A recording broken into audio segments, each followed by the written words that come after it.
আন্তর্জাতিক বিমানবন্দরে ইরানের ভয়াবহ ড্রোন হামলায় অন্তত 4 জন বাংলাদেশি প্রবাসী গুরুতর আহত হয়েছেন।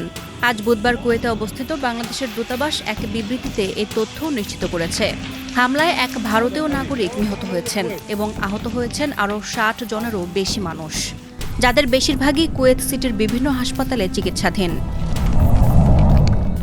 কুয়েতে অবস্থিত বাংলাদেশ দূতাবাস জানিয়েছে, আহত 4 বাংলাদেশিকে স্থানীয় ফার ওয়ানিয়া হাসপাতালে ভর্তি করা হয়েছে এবং তাদের চিকিৎসার সার্বিক খোঁজখবর রাখা হচ্ছে। এই ঘটনার পর কুয়েতের আইন মেনে চলতে প্রবাসীদের প্রতি বিশেষ সতর্কবার্তা জারি করেছে দূতাবাস। বিশেষ করে ড্রোন হামলা, রকেট বা তা প্রতিহত করার কোনো দৃশ্য, ছবি বা ভিডিও ধারণ করা এবং তা সামাজিক যোগাযোগ মাধ্যমে পোস্ট করা থেকে বিরত থাকতে বলা হয়েছে। কুয়েতের আইন অনুযায়ী এটি একটি গুরুতর দণ্ডনীয় অপরাধ।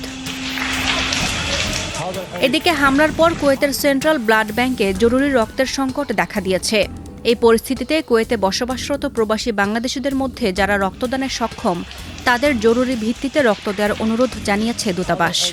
একই সাথে অন্যান্য দেশের নাগরিকদেরও রক্তদানে উৎসাহিত করার আহ্বান জানানো হয়েছে। সাদিয়া ইয়াসমিন, প্রথম আলো।